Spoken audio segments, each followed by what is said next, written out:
Hola.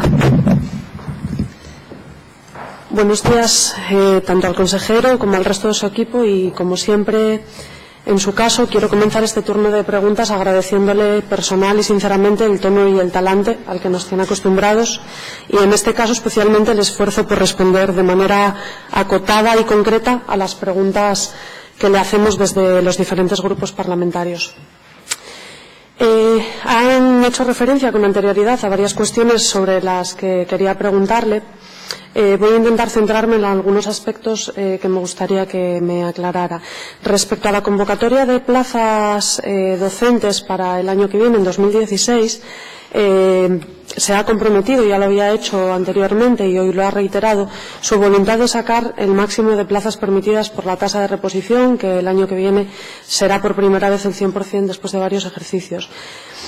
Me gustaría saber si en el anteproyecto para el cálculo del capítulo 1 se ha tomado en consideración la convocatoria de las plazas correspondientes a los porcentajes acumulados de ejercicios anteriores en aquellas especialidades en las que no hubo convocatoria.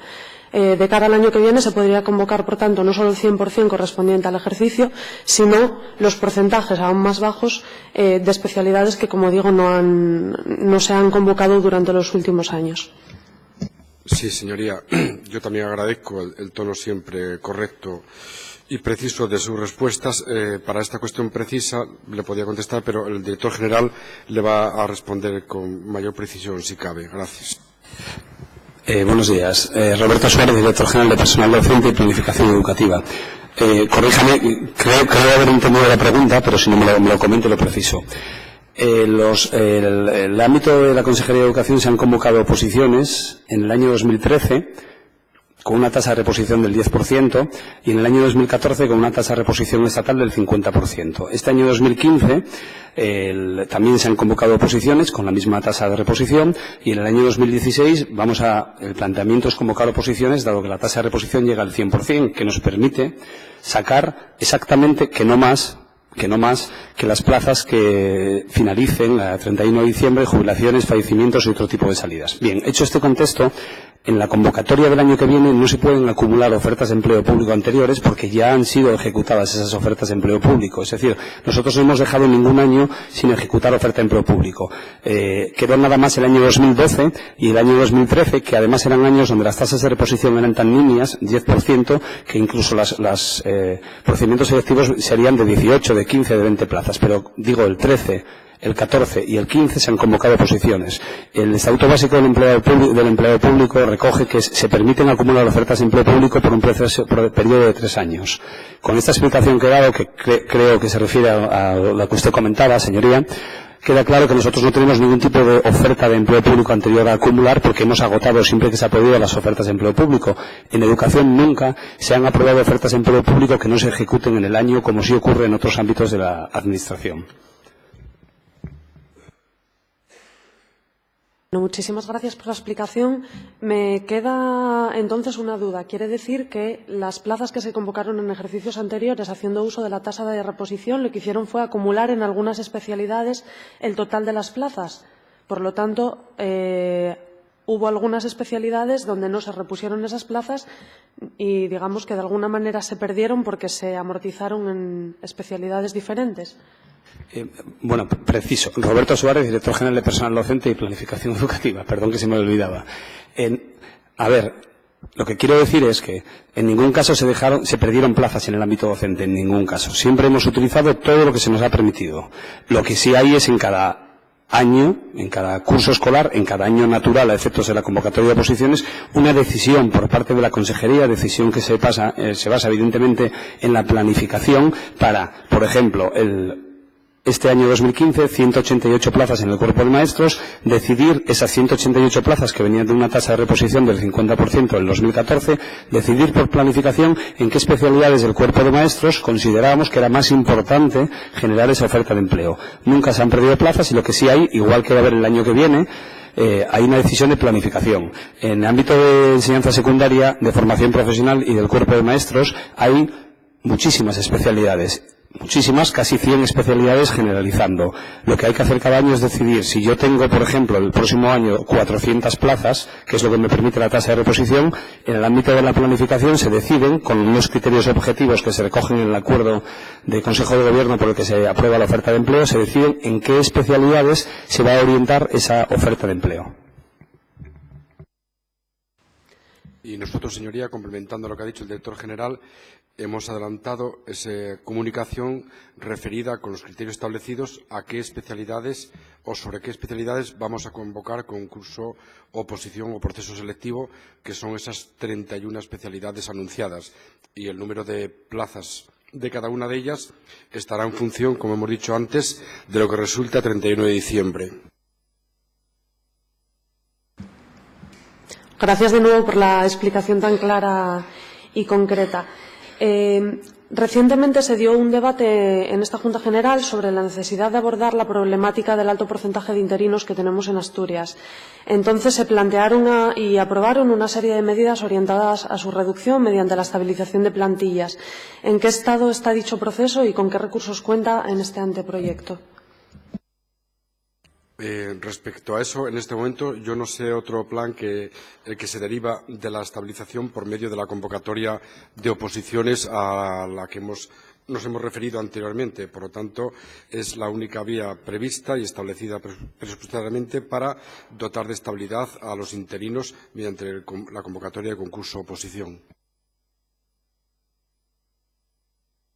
Me refería a la proposición no de ley aprobada en el Parlamento, pero bueno, me doy por contestada de todas maneras. Sobre la paga de sexenios, no se contempla la partida correspondiente para abonar los sexenios a los docentes interinos, lo cual implica el incumplimiento de las sentencias en ese aspecto. ¿Podría darme alguna explicación al respecto? Está el director general, sí. Roberto Suárez, director general de Personal Docente y Planificación Educativa. Corríjame de nuevo y perdone si me equivoco. Creo que se puede hacer referencia a una noticia que parece que salió ayer o antes de ayer en la prensa y que los primeros sorprendidos fuimos nosotros. Sí se contempla la partida de los sexenios dentro del capítulo 1 del personal en los diferentes apartados, del 120 y del 140, es decir, está incluida. Porque la Consejería de Educación, cuando paga la nómina, lo que paga en base al acuerdo del Consejo de Gobierno por el que cada año se aprueban las retribuciones, pagan el salario base los diferentes complementos. Los sexenios son un complemento específico de formación permanente y como tal en el presupuesto no está desglosado en capítulo 1, como usted sabrá, está desglosado por programas o por conceptos, pero no está desglosado las partidas o los conceptos salariales, por decirlo de manera clara. Por lo tanto, en el presupuesto sí están incluidos los sexenios. Asturias además fue de las primeras comunidades en pagar los sexenios a los interinos. Hay todavía comunidades autónomas, que era a lo que se refería esa noticia. Yo es que creo que es a lo que se refiere con el comentario. Hay comunidades autónomas, como por ejemplo Madrid, que todavía niega los sexenios a los interinos y por eso están judicializadas, pero Asturias ya desde el año 2013 paga los sexenios a los interinos en aplicación de una directiva comunitaria y fue de las primeras comunidades. Eso ya está incluido en el presupuesto desde el año 2013 y está incluido en el presupuesto del 2016 en capítulo 1, incluido en las diferentes partidas donde se distribuye el personal interino. Por lo tanto, no hay ningún tipo de duda ni quisiéramos precisar ningún tipo de decisión o de aspecto oculto en este presupuesto para no pagar sexenios. Desmentimos taxativamente ese planteamiento de la noticia, no digo el de su señoría. Bueno, pues muchas gracias. Tomamos nota de ello y agradecemos también la exposición pública de las motivaciones que espero que sirvan también para contrarrestar las noticias que han aparecido.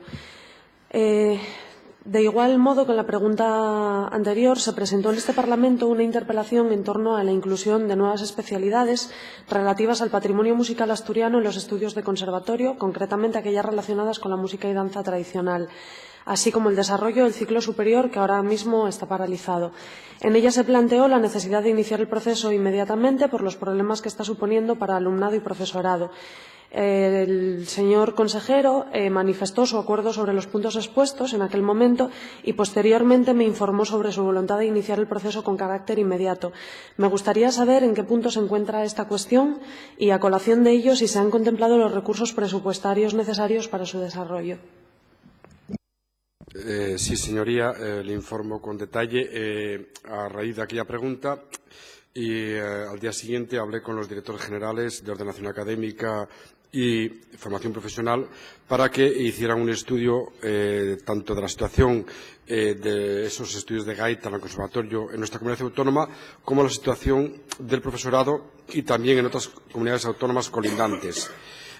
Aún no tenemos todavía, digamos, las conclusiones de ese estudio, pero sí que vimos que era factible cambiar la situación, incluir en el Conservatorio Superior los estudios de gaita y también revisar la situación del profesorado que la imparte. Cuando tengamos datos concluyentes se los haremos llegar, pero que el compromiso siga adelante y el estudio está abierto. Lo que en estos momentos, partida específica para esta cuestión, no figura en los presupuestos. Muchísimas gracias. Respecto al programa 422R de promoción del asturiano, en el capítulo 4, transferencias corrientes, hay una partida de promoción de la música en asturiano que suma 20.000 euros. Consideramos que es un sector al alza, de gran valoración social, tal y como se puede comprobar en las audiencias de las programaciones de RTPA o en los programas culturales de los ayuntamientos. O, por ejemplo, también con nuestra participación en festivales como el de Lorient, que nos sitúan en el mapa a nivel mundial. Me gustaría que me hiciera una breve valoración de esta partida concreta de promoción de la música en asturiano de 20.000 euros y si considera que es suficiente para un sector como este con la gran trascendencia y aceptación social que está teniendo. Bueno, pues sin duda, señoría, en la mi opinión, llevo una cantidad absolutamente insuficiente y prestaréme bien de ello que fuera abondo mayor. Pero quizá a veces el director general pueda decir alguna cuestión más precisa al respecto. Fernando Padilla Valencia, director general de Planificación Lingüística y Normalización.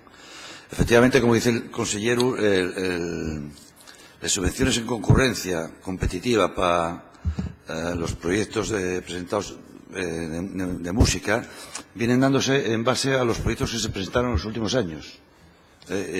Posiblemente tenga usted razón y tengamos que aumentarlos. En cualquier caso, no es la única partida presupuestaria que se dedica a la promoción del asturiano a través de la música. También vamos a retomar el premio al mejor cantar, como decían antes, del que se deriven también unas partidas presupuestarias para el ganador del premio, pues o bien tiene un premio metálico o bien, como se viene haciendo últimamente, se dedíquense o realícense una serie de actuaciones al margen también de participar en concursos internacionales. En cualquier caso, como entiendo como usted que esta es una actividad de fondo calado en la sociedad y de bastante calidad, además los músicos asturianos, tanto a nivel de folk, rock, etcétera, tienen una calidad estupenda. Decía que en los próximos días tengo previsto una reunión con el colectivo de músicos, así como la FICE con editores, escritores, etcétera, para mejorar la convocatoria de subvenciones, como decía, en concurrencia competitiva. Está claro que hay que adaptar las subvenciones a la realidad social asturiana y posiblemente la aportación de cada uno de los colectivos pueda hacernos mejorar este tipo de convocatorias. Gracias. Muchas gracias. Nos parece especialmente grave que en el proyecto de presupuestos, en general, no haya ninguna referencia a la educación, alfabetización, formación del profesorado o transmisión intergeneracional del asturiano, cosa que sí se hace con otras lenguas extranjeras. Estas palabras que acabo de leer parten de un análisis de la Xunta pola Defensa de la Lingua Asturiana. Es un análisis que probablemente hayan accedido ya a él porque está colgado en Internet, en las redes sociales y, como saben, hay cierta capacidad de impacto dentro del ámbito social del asturianismo, los que somos afines. Nosotros compartimos parte de este análisis, la inmensa mayoría del análisis, y compartimos también esa preocupación. En concreto, por ejemplo, en el programa 421B de formación permanente del profesorado no se contempla absolutamente nada relacionado con el asturiano. Nos preocupa especialmente por una cuestión, que es la cuestión de la transversalidad. Entendemos que el fomento del asturiano tiene que tratarse desde un plano transversal. Es muy positivo tener una dirección específica que trate cuestiones de política lingüística, pero también consideramos que tiene que salir de ahí, que los programas tienen que pasar por garantizar derechos a la ciudadanía. Que en la formación permanente del profesorado no se contemple, por ejemplo, formación en asturiano o actividades encaminadas a ella, lo que nos lleva es una vulneración, o podría llevar, no estoy diciendo que lo haya, que en mi opinión es que sí, pero bueno, en términos abstractos, digamos, se podría dar una vulneración de los derechos de los alumnos al no contar con profesores capacitados lingüísticamente en asturiano que sean capaces de atenderlas en su lengua materna, cosa que es obligatoria según la Ley de Promoción y Uso, que está aprobada desde hace ya años en Asturias. Por lo tanto, simplemente como apunte y como aportación, que nos gustaría que tuvieran en cuenta este carácter transversal de las políticas lingüísticas, valorando el esfuerzo que se está haciendo, por supuesto, y sobre todo la sensibilidad que en esta legislatura desde la Consejería se tiene con esta cuestión. Paso, bueno, si quiere contestar algo. No, señoría, totalmente de acuerdo. Y además, me parece muy acertada esa reflexión y esa propuesta. Y yo espero que también el director general tome buena nota de esta propuesta. En el programa 422D de universidades, relativo a universidades, bueno, el pasado 2 de octubre esta Junta General instaba al Consejo de Gobierno a la formalización de un contrato programa. Ya se ha hablado aquí por parte de varios grupos parlamentarios de él. Con la universidad, que sirva para reforzar su financiación y fortalecer la transferencia de conocimiento generado a la sociedad asturiana y reforzar los valores sociales que aportan, algo que es crucial. Además, hoy hemos sabido que Universidad y Principado están ultimando un contrato programa para la financiación extraordinaria y que en principio estará cerrado a principios de 2016, tal y como informa la prensa, con una duración de 4 años y un aporte de entre 3 y 4 millones de euros. Es por ello que nos sorprende no encontrar una partida presupuestaria específica dentro de la Consejería para esta financiación. Lo han aclarado, han hecho aclaraciones al respecto, pero sí que me gustaría saber el nivel, digamos, de realización que va a tener. Si es algo, sabemos que es algo en lo que se está trabajando, lo han aclarado, no nos cabe ninguna duda sobre ello, que es una necesidad que todos los grupos compartimos y en la que estamos de acuerdo. Además, la persona responsable del mismo no me cabe ninguna duda de que conoce profundamente la necesidad del mismo. Pero sí que me gustaría que nos confirmaran estas informaciones que han salido en prensa respecto a los plazos y respecto al montante total de la financiación de ese contrato programa, que, como digo, en base a la información de medios de comunicación, sería principios de 2016, 4 millones de euros. Cristina Valdés, directora general de Universidades de Investigación. Bueno, muchas gracias por sus comentarios y percepción. La verdad que me quedo un tanto sorprendida de que a veces las noticias transmitan información sobre la que yo en este momento en la Consejería no tenemos tanta información al respecto, ¿no? Hay lo que ya comenté esta mañana en anteriores intervenciones, que es un trabajo, una fecha de inicio, un calendario previsto. Ya ha habido varias reuniones, tanto con el rector, con miembros del rectorado, y hay un plan para trabajar sobre ese contrato programa. Pero creo que se debe ser prudente por varias razones.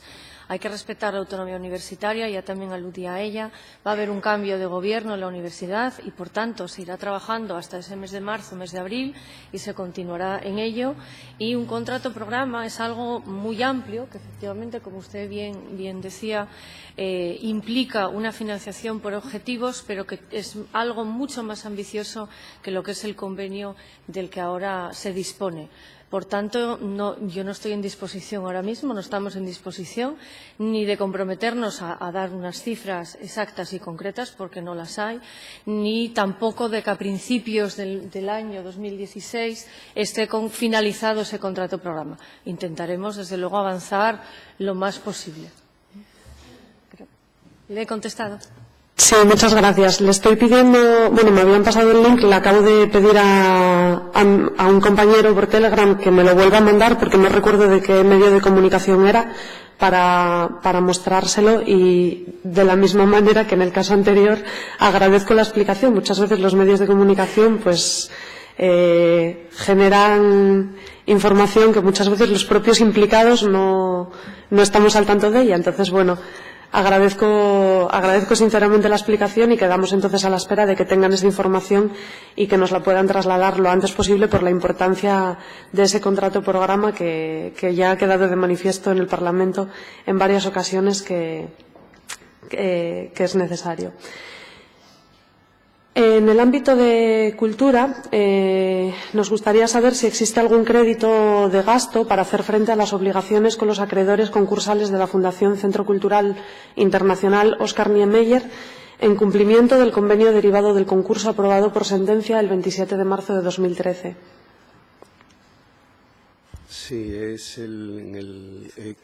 perdón, Vicente Domínguez, viceconsejero de Cultura y Deporte. Es, si no estoy equivocado, en el capítulo 8, activos financieros, el plan viabilidad fundación, aportación al fondo dotacional, 201.048 euros. Es la partida que se destina y que está presupuestada así en el plan de viabilidad. De acuerdo. También nos gustaría saber qué ingresos percibe Recrea por el cobro de suministros al Centro de Arte de la Laboral, si es posible. Sé que recibe, no le puedo dar una cifra exacta, lo siento. Recuerdo que entre 100 algo mil, no lo sé exactamente, pero sí sé que tiene que pagar, como tiene que pagar la universidad, etcétera, pero no lo sé exactamente porque realmente depende de las cifras del Centro de Arte. Gracias. Sí, estoy dispuesto naturalmente a darle las cifras a qué cantidad asciende con exactitud lo que paga Laboral Centro de Arte a la Sociedad Pública de Gestión. Gracias. De acuerdo, se lo agradezco porque en nuestro poder obran unas cifras, sin embargo es un dato que es confidencial y nos gustaría poder tener el dato de manera oficial por parte del Gobierno para poder utilizarlo, puesto que ni siquiera sabemos si el dato que tenemos al haberlo conseguido de manera extraoficial es el correcto. Por lo tanto, le agradezco el ofrecimiento y quedo a la espera del mismo. Otra cuestión. ¿Cuándo está previsto que Recrea cumpla con la Ley 19/2013 de transparencia, acceso a la información pública y buen gobierno y haga público, como mínimo, haga pública la información relativa a los actos de gestión administrativa con repercusión económica o presupuestaria en su web corporativa? Vicente Domínguez, viceconsejero de Cultura y Deporte. La sociedad pública está adscrita a la Consejería de Empleo, no a la Consejería de Educación, y por tanto no puedo responderle. En todo caso, sí le digo, con respecto a la pregunta anterior, que la directora gerente en este momento se halla en Bruselas en una reunión y que quizás hasta ¿aquí estamos? No, de día a la semana. Quizás hasta el jueves no se las pueda proporcionar. Gracias. Sin problema. En el programa 458D de protección del patrimonio histórico-artístico, en transferencias corrientes aparecen dos partidas: fomento del patrimonio arqueológico, 11.700 euros, y Fundación Parque Histórico de Nava, 10.000 euros. Luego, por otra parte, en el 6, inversiones reales, estaría la práctica totalidad del presupuesto global, que es 1 millón de euros, inversiones en bienes de patrimonio histórico-artístico, 945.000 euros. En la memoria de objetivos del programa se señala que las líneas de prevención prioritarias son el arte paleolítico, los castros, el prerrománico y el Camino de Santiago. El patrimonio cultural asturiano es uno de nuestros grandes valores y un recurso absolutamente infravalorado bajo nuestro punto de vista. De hecho, por ejemplo, en un radio de escasos kilómetros desde el lugar donde nos encontramos contamos con ejemplos arquitectónicos de primer orden a nivel mundial, como podrían ser Santullano, los monumentos del Naranco. Sin embargo, el prerrománico asturiano abarca cientos de ejemplos carentes de ningún tipo de atención por parte de las administraciones. Podríamos decir, sin exagerar, que nuestro patrimonio, por desgracia, muchas veces se nos cae a cachos. Ha mencionado con anterioridad algunas líneas sobre apoyo a concejos para prerrománico asturiano, bajo las condiciones de que se trate de elementos con protección BIC y de titularidad municipal. Nos gustaría que nos aclarara qué medidas y partidas piensa destinar para la conservación, puesta en valor y promoción del prerrománico asturiano, más allá de estas ayudas a concejos que tendrían que tener el carácter previo de BIC, sino más bien en su conjunto. Le contesta la directora general. Otilia Requejo, directora general de Patrimonio Cultural. Como ya comenté anteriormente... Disculpe, pero no la escucho. Perdón. No es necesario que me mire si no quiere, estoy detrás suya, pero simplemente prefiero escucharla. Gracias. Prefiero dirigirme a usted, puesto que estoy hablando. Como comenté con anterioridad, hay una partida específica de inversión en el prerrománico que asciende a 60.000 euros.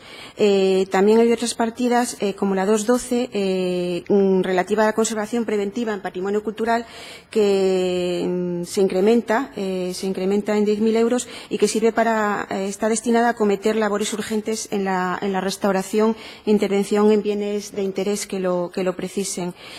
Respecto al prerrománico, también hay otras partidas para la restauración de las pinturas murales en San Miguel de Lillo, y en este sentido también quiero destacar que hay otras actuaciones en relación con la pintura mural de Santullano y Santo Adriano de Tuñón que sí van a correr a cargo del Estado. Es lo que le puedo comentar.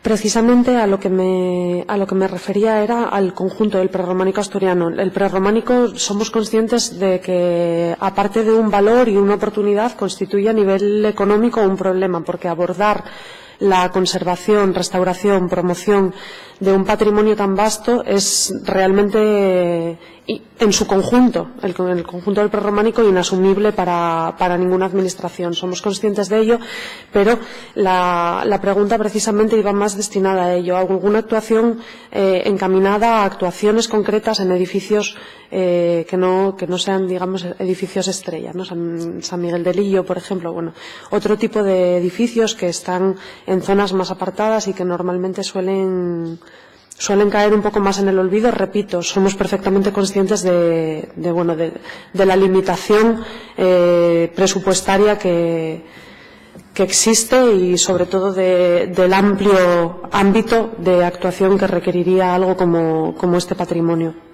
Aún así, por eso, señoría, o el viceconsejero. Viceconsejero de Cultura y Deporte, Vicente Domínguez. Muchas gracias.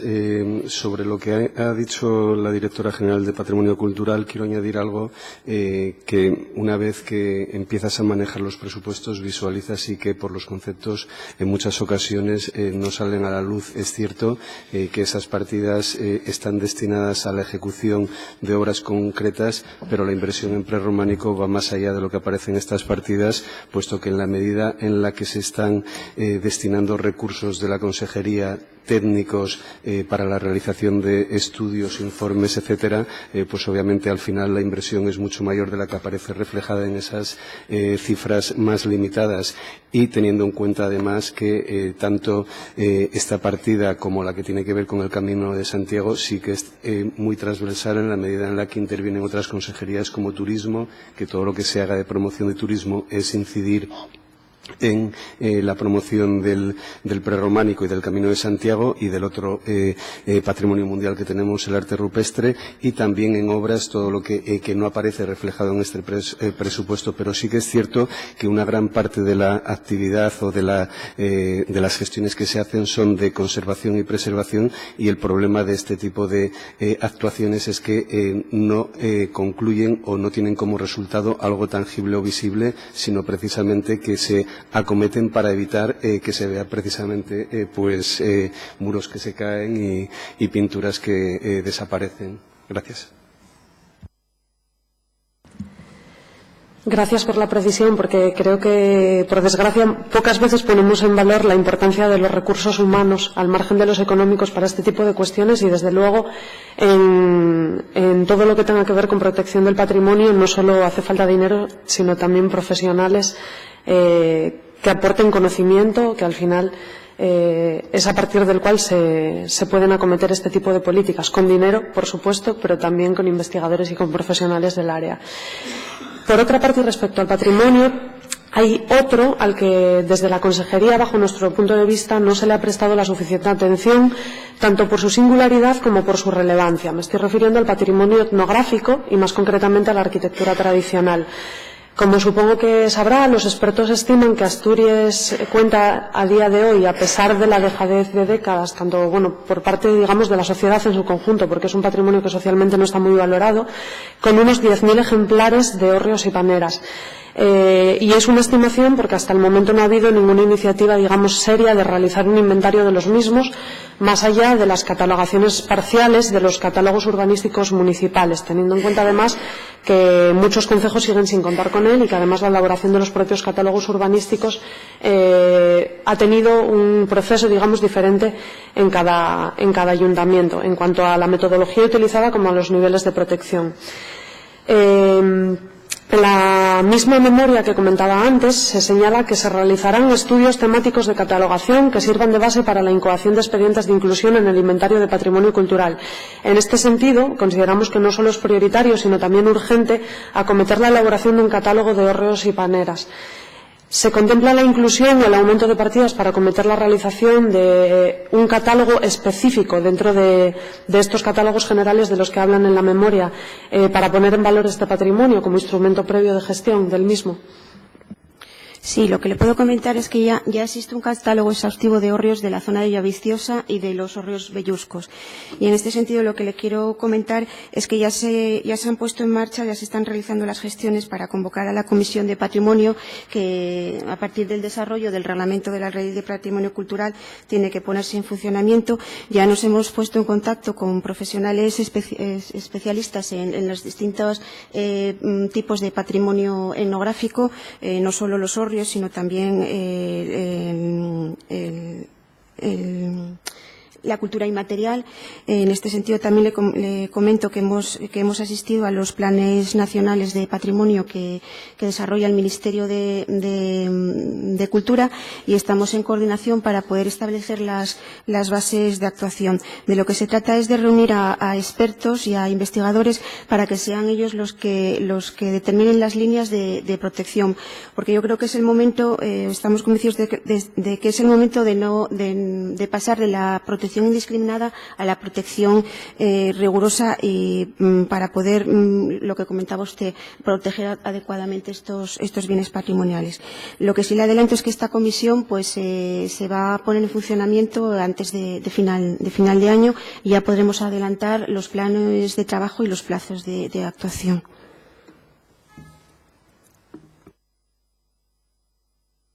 Sí, precisamente hace referencia a que ha llegado el momento de pasar de una protección no discriminada a una protección rigurosa. Sin embargo, para hacer esa discriminación dentro de esa estimación de 10.000 ejemplares, por ejemplo, en el caso de estos dos elementos, es evidente que no se pueden proteger 10.000 elementos, porque no todos ellos son singulares, porque no todos ellos están en las condiciones o son ejemplos representativos de una tipología concreta, de una época concreta, etcétera, pero al referirme a la necesidad de la elaboración de ese catálogo era precisamente por eso, entendiendo que es imposible e incluso poco producente pensar en proteger 10.000 hórreos, porque al final es un elemento que tiene que tener un uso, y lo que hay que preservar no es el elemento en sí, sino el uso tradicional para que se puedan mantener. Si no se hace ese censo o ese catálogo, es muy difícil que esa protección sea rigurosa, porque no hay una visión de conjunto de todos esos elementos que permita discriminar cuáles sí, cuáles no, qué niveles de protección se tienen que establecer a nivel autonómico para todos ellos, y que, por ejemplo, con el tema de las subvenciones o ayudas para su mantenimiento, qué criterios se han de utilizar. Por lo tanto, esperamos que tengan a bien, como trabajo previo, o esa comisión tenga a bien proponer la elaboración de un censo o de un catálogo de hórreos y paneras de toda Asturias que permita gestionar ese patrimonio de una forma, como usted bien dice, rigurosa. Desde luego, nuestro grupo parlamentario sabe que va a tener o va a encontrar todo el apoyo del mundo. Respecto al programa 457A, fomento y apoyo de actividades deportivas y festivas, en el apartado 2, gastos en bienes corrientes y servicios, encontramos una partida de estudios, trabajos técnicos y proyectos de investigación con 40.000 euros. Me gustaría, si pudiera ser, que me detallaran qué tipo de proyectos de investigación, sobre todo, y estudios tienen pensado acometer, si es que están previstos a día de hoy o, si no, en base a lo que se ha hecho otros años. Repetir, señoría, el programa y la partida. Sí, el programa es 457A, fomento y apoyo a actividades deportivas y festivas en el área de deporte. El número de la partida no lo tengo en papel, lo puedo buscar. Sí, buenos días, Ramón Tuero, director general de Deporte. Esos 40.000 euros se refieren, todos los años realizamos un par de auditorías como mínimo a las federaciones deportivas asturianas. También dentro de esa partida presupuestaria a los 40 chicos y chicas de los centros de tecnificación deportiva de Trasona y del Cristo, pues se paga a un fisio para atenderles, y también clases particulares, un apoyo académico para dichos deportistas. También con este dinero pagamos la web del deporte asturiano. Un poco esos, a grandes rasgos, los 40.000 euros de esta partida. Muchas gracias por la aclaración. En ese mismo programa, apartado 4, transferencias corrientes, encontramos 440.000 euros para programas de actividades deportivas. Entiendo que es una partida general donde se incluirán muchas cuestiones. Igualmente, si me puede explicar brevemente a qué se dedicarían esos 440.000 euros, por favor. Sí, Ramón Tuero, de nuevo, director general de Deportes. La verdad que solo para un programa, este dinero son 440.000 euros este año, que son las subvenciones que destinamos a los ayuntamientos que colaboran en los Juegos Deportivos, a las 12 zonas que está dividida Asturias. Y bueno, simplemente por abundar, los Juegos Deportivos aproximadamente es 1 millón de euros el presupuesto, y estos 450.000 euros son los que se destinan a los ayuntamientos.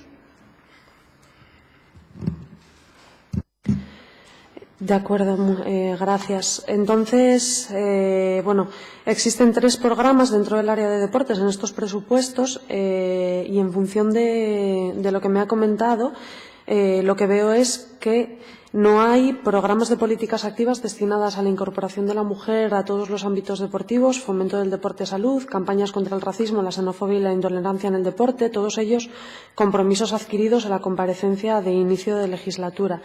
Entiendo que este tipo de cuestiones se tienen que abordar, y ahora sí, entendiendo que en la Consejería existe, o además en la Consejería de Educación y Cultura es la única consejería que cuenta con la con la unidad de igualdad con un puesto singularizado, mientras en el resto de consejerías no existe como tal.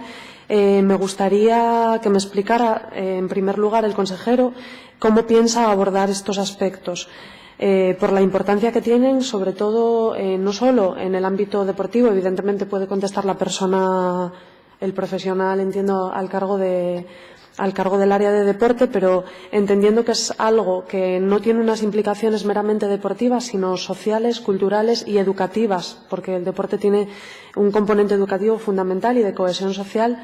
Por eso me dirijo al consejero, y me gustaría que la respuesta me la diera él, si es posible, desde una perspectiva transversal y global. Gracias. Sí, señoría. momento, consejero. Le comunico que entra usted en los 5 últimos minutos de su turno de intervención. Gracias. Sí, señoría, estamos de acuerdo, tiene razón, es un tema transversal. Tenemos en la Consejería la unidad correspondiente y como es un tema que ya hemos tratado y hablado reiteradamente el viceconsejero y yo, prefiero cederle la palabra a él para que le responda de la manera más adecuada, pero que es un tema compartido nuestro y de la Consejería. Muchas gracias, Vicente Domínguez, viceconsejero de Cultura y Deporte. Precisamente una de las iniciativas que hemos acometido en el tiempo que llevamos está en la línea de lo que usted plantea y sobre todo pues en el contexto del plan del Consejo Superior de Deportes de la estrategia A+D. Tenemos programada una reunión esta semana, después de varias reuniones ya, con personas de la Universidad de Oviedo, con la directora de investigación del Vicerrectorado de Investigación y con el catedrático de Medicina Miguel del Valle, de Medicina y Salud, porque queremos poner en marcha desde la Viceconsejería un plan integral de deporte y salud que esté dirigido a todos los colectivos de la sociedad asturiana, no solo el deporte como competición, sino deporte incorporado a la dieta cotidiana de los distintos colectivos, no solo, como digo, ese sector o ese fragmento de edad o ese segmento de edad que normalmente cada vez es más amplio, hace deporte competitivo, sino deporte escolar, ejercicio en el ámbito laboral, tercera edad, discapacidad, es decir, cumplir los parámetros establecidos por el Consejo Superior de Deportes en ese plan y sobre todo incidir en el deporte como una herramienta o como un medio, mejor dicho, como un medio para la integración y la cohesión de la sociedad, distinguiendo los distintos colectivos. Eso es lo que estamos empeñados y lo que estamos articulando y espero que pueda hacerse realidad. Gracias. Bueno, pues una vez más, gracias por la aclaración que recibo con alegría, como no puede ser de otra manera. Que haya políticas integrales de igualdad y de inclusión, no solo para mujeres, sino para personas en riesgo de exclusión, inmigrantes, etcétera, es siempre una buena noticia. Siempre todo se puede mejorar, pero que la voluntad siga siendo esa y se esté trabajando en ello, pues desde luego creo que es un triunfo no del Gobierno, sino de toda la sociedad asturiana en su conjunto. Por lo tanto, les felicito por ello, les animo para la ardua tarea de conseguir algo tan transversal e integral y, una vez más, cuenten con el apoyo de nuestro grupo parlamentario, de nuestro partido y de todas las personas que participamos en ello para aportar todo lo que necesiten. No voy a hacer ninguna pregunta más. Reitero el agradecimiento al consejero y a todas las personas intervinientes por el tono y la claridad en las respuestas, algo que debería ser habitual, pero que hemos comprobado en otras comparecencias que no siempre es así, que hay consejeros que no responden. Por lo tanto, es de agradecer doblemente y, sobre todo, pues por el tono y por la asertividad. Gracias de nuevo y hasta aquí.